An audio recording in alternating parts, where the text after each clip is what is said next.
கிறிஸ்துவின் அன்பார்ந்த சகோதர சகோதரிகளே, இன்று வாசகங்களை பார்க்கும்போது ஆண்டவர் அன்பு பற்றி சொல்வதை பார்க்கின்றோம். நம்மளும் அன்பின் அடிப்படையாக 3 கருத்துகளோடு சிந்திப்போம்.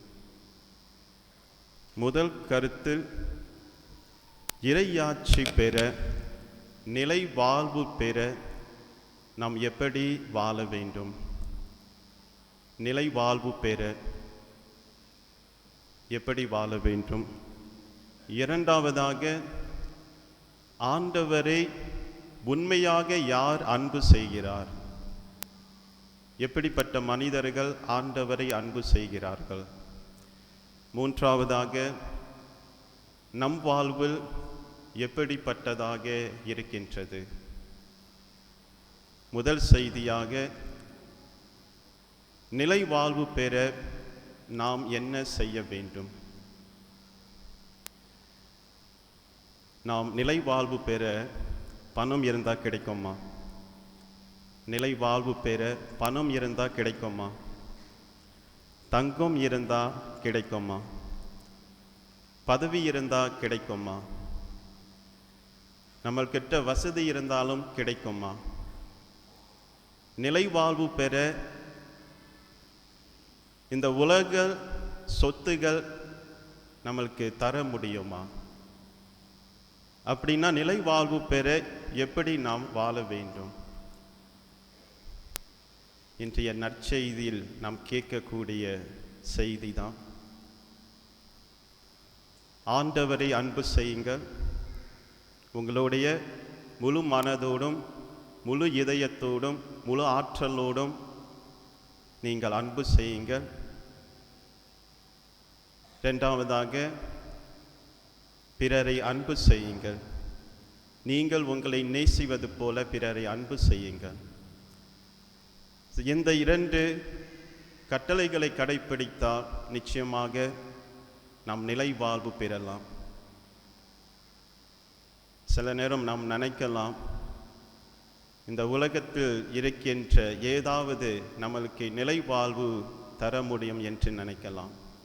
ஆனால் இன்றைக்கு ஆண்டவர் தெளிவாக சொல்கிறார், உங்ககிட்ட அன்பு இல்லை என்றால், பிறரை அன்பு செய்யாமல் இருந்தால், பிறரை மதிக்காமல் வாழ்ந்தார், பிறரை நீங்கள் உதவி செய்யாமல் இருந்தார், நீங்கள் நிலை வாழ்வில் பெற முடியாது.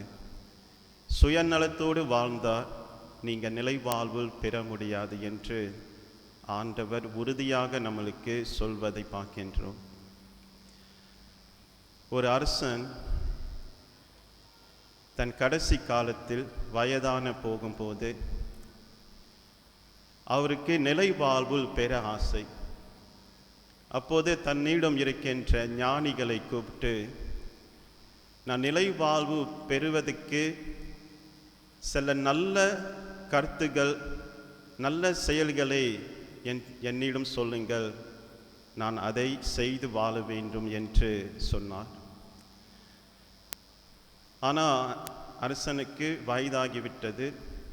அந்த ஞானிகள் சில நல்ல நூல்களை, நூல்னா பொக்கில், அதை எடுத்து அந்த ஞானி அந்த அரசனிடம் சில பொக்குகளை கொடுக்கிறார்.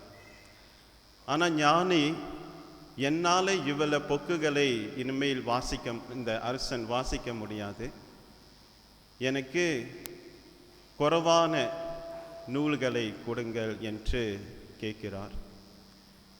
அப்போதே இந்த ஞானிகள் சேர்ந்து ஒரு குறைவான ஒரு 10 நூல்கள் அந்த அரசனிடம் போய் கொடுக்கிறார்கள்.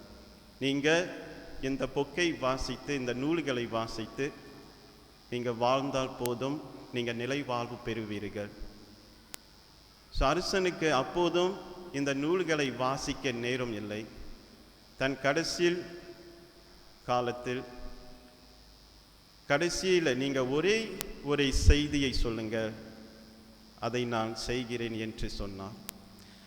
அப்போது இந்த ஞானிகள் சேர்ந்து ஒரே ஒரு வார்த்தையை சொன்னார்கள், நீங்கள் அன்பாயிருங்கள். அன்பு மட்டும் போதும், அந்த அன்பு உங்களுக்கு நிலை வாழ்வு கொடுக்கும் என்று சொன்னார். ஆம், கிறிஸ்துவின் அன்பார்ந்த சகோதர சகோதரிகளே, கடைசியில் நாம் பார்க்கும்போது உலகத்தில் எப்படிப்பட்ட நூல்கள் இருக்கலாம், சிறந்த நூல்கள் இருக்கலாம், ஆனால் கடைசியில் நாம் ஒவ்வொருவரும் கடைப்பிடித்து வாழ வேண்டியது அன்பு மட்டும்தான் என்று சொல்வதை பார்க்கின்றோம். திருத்தூதர்களில் 12 திருத்தூதர்களில் புனித யோவான் தன் கடைசி காலத்தில் மக்களுக்கு போதிப்பது எல்லாமே, நீங்கள் ஒருவருக்கொருவர் அன்பு செய்யுங்கள். அதை தினம்தோறும் போதிக்கும் போது மக்கள், நீங்கள் மற்றதை போதிக்க மாட்டீங்களா என்று கேட்கும்போது, அந்த வயசான கடைசி காலத்தில் இருந்த புனிதர் யோவான், இல்லை, நீங்கள் அந்த ஒரு கட்டளையை கடைப்பிடித்தா போதும், நீங்கள் நிலை வாழ்வை பெறலாம் என்று சொல்வதை பார்க்கின்றோம். நம் வாழ்க்கையில் முதல் செய்தியாக நிலை வாழ்வு பெற மேன்மையான கட்டளை, ஆண்டவரை அன்பு செய்யுங்கள், பிறரை அன்பு செய்யுங்கள். அதுதான் நம்மளுக்கு முக்கியமான ஒரு கட்டளையாக இருப்பதை நாம் பார்க்கின்றோம். இரண்டாவது செய்தியாக, எப்படிப்பட்ட மனிதர்கள் கடவுளை அன்பு செய்ய முடியும்? நாம் நினைக்கலாம், கோயிலுக்கெல்லாம் நாம் வருகிறோம், கோயிலுக்கு வர்றதுனால நாம் கடவுளை அன்பு செய்கிறோமா? ஜெபம் சொல்வதனால நாம் கடவுளை அன்பு செய்கிறோமா? ஜெபமாலை சொல்வதனால நாம் கடவுளை அன்பு செய்கிறோமா? எப்படிப்பட்ட மனிதர்கள் கடவுளை அன்பு செய்கிறார்கள் பார்க்கும்போது, தூய்மையான உள்ளத்தோடு வாழ்பவர்கள் கடவுளை அன்பு செய்கிறார்கள். தூய்மையான இதயம், தூய்மையான மனதோடு வாழ்பவர்கள் கடவுளை அன்பு செய்கிறார்கள். அதே போன்று தாழ்ச்சியோடு வாழ்பவர்கள் கடவுளை அன்பு செய்கிறார்கள். இரக்கம் உள்ளத்தோடு வாழ்பவர்கள் கடவுளை அன்பு செய்கிறார்கள். மன்னிக்கும் இதயத்தோடு வாழ்பவர்கள் கடவுளை அன்பு செய்கிறார்கள். நம் கிட்ட இரக்கம் உள்ள மனம் இருக்கின்றதா? தாழ்ச்சியுள்ள மனம் இருக்கின்றதா? மன்னிக்கும் மனம் இருக்கின்றதா?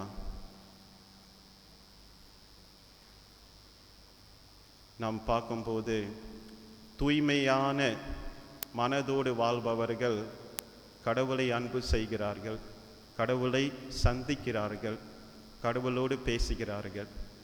புனிதர் அந்தோனியார் நவநாள் கொண்டாடும் நாள், ஆண்டவர் புனித அந்தோனியாரோடைய பேசுகிறார். தூய்மையான உள்ளத்தோடு வாழ்ந்ததுனால தான் அந்தோனியாரோட பேசுகிறார். உலகத்தில் வாழ்ந்து போன புனித அன்னை தெரசாவை பார்க்கும்போது கூட தாழ்ச்சியோடு வாழ்வதை பார்க்கின்றோம். அந்த தாழ்ச்சியை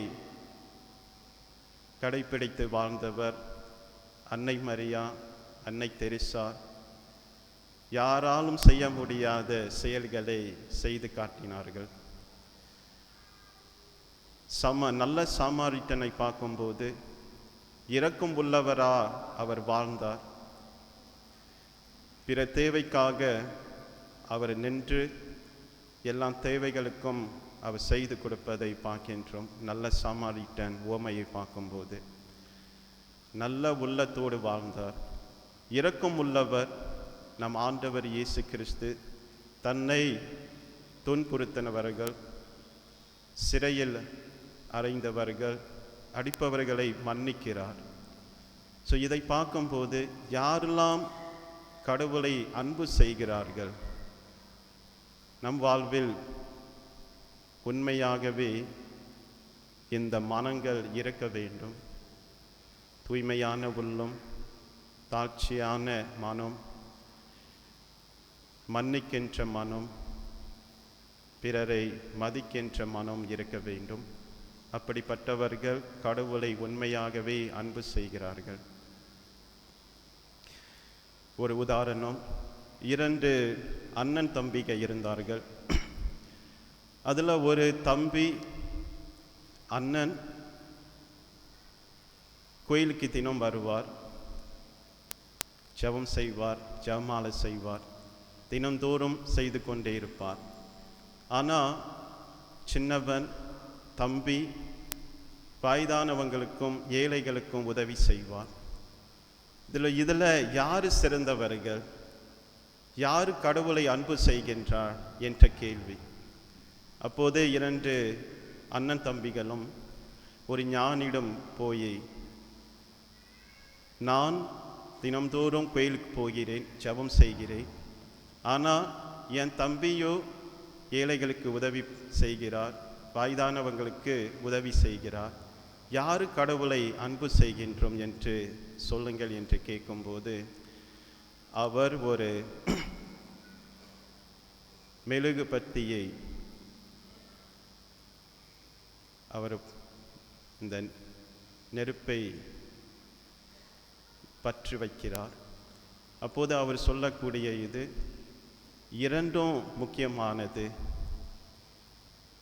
அந்த மெழுகு பத்தியும் அதில் இருக்கின்ற அந்த தீவும் ரொம்ப முக்கியமானது என்று சொல்வார். அதை போன்று நாம் கடவுளை அன்பு செய்வதும் பிறரை அன்பு செய்வதும் இரண்டுமே முக்கியமானது. அப்படி இரண்டும் செய்து வாழ்பவர்கள் ஆண்டவரை அன்பு செய்கிறார்கள். கடைசியான ஒரு செய்தி, அது நம் வாழ்வில் எப்படிப்பட்டதாக இருக்கின்றது. நாம் புனித அந்தோனியாரை நாம் புகழ்கின்றோம், அவங்க நவநாளை நாம் செய்கின்றோம். அவங்களுடைய வாழ்வில் எப்படிப்பட்டதாக இருப்பதனால் இன்றைய வரைக்கும் நினைவு கூறுகின்றோம், அவங்களுடைய பரிந்துரை நாம் கேட்கின்றோம், அவங்களை புகழ்ந்து பாடுகின்றோம். அதுபோன்று நம் வாழ்வில் எப்படிப்பட்டதாக இருக்கின்றது. நம் உலகத்தில் எத்தனை ஆண்டுகள் வாழ்கின்றோம் என்பது முக்கியமல்ல, ஆனால் இந்த உலகத்தில் எப்படி வாழ்கின்றோம் அதுதான் முக்கியம். நம் கடைசி காலத்தில் நாம் எத்தனை ஆண்டுகள் வாழ்ந்தோம் என்று நம்மளை பாராட்ட மாட்டாங்க, ஆனால் எப்படி வாழ்ந்தோம் அதை பார்த்து தான் நம்மளை புகழ்வார்கள், நம்ம பற்றி பேசுவார்கள், நம் பேர் புகழ்ந்துக்கிட்டே இருக்கும். ஸோ இதை பார்க்கும்போது புனித அந்தோனியார் எப்படிப்பட்ட வாழ்க்கையில் வாழ்ந்தார்.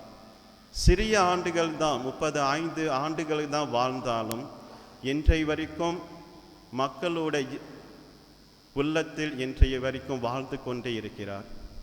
ஸோ இதை பார்க்கும்போது நம் வாழ்வில் எப்படிப்பட்டதாக இருக்கின்றது. முதல் வாசகத்தில் புனித பவுலோடைய வாழ்வை பார்க்கும்போது கூட தன் வாழ்வையே ஆண்டவருக்கு அர்ப்பணிக்கிறார், ஆண்டவருக்காகவே தன் உயிரை தருகிறார், துன்பத்தை தாங்குகிறார். ஸோ இப்படிப்பட்ட வாழ்க்கை வாழ்ந்தனால தான் இன்றைய வரைக்கும் நம் உள்ளத்தில் அவங்க வாழ்ந்து கொண்டு இருக்கிறார்கள். நம் இயேசு ஆண்டவர் கூட 2000 ஆண்டு மேலே ஆகிவிட்டது, ஆனால் அவருடைய நல்ல செயல்களை நாம் கண்டனால தான் இன்றைய வரைக்கும் இயேசு கிறிஸ்து நம் இல்லத்தில் நம் உள்ளத்தில் வாழ்ந்து கொண்டே இருக்கிறார். ஆம், கிறிஸ்துவின் அன்பார்ந்த சகோதர சகோதரிகளே, நம் வாழ்வில் நன்மைகளை செய்து கடவுளை அன்பு செய்து பிறரை அன்பு செய்து வாழ்வோம். அதன் வழியாக இறை அருளை நிறைவாக பெறுவோம்.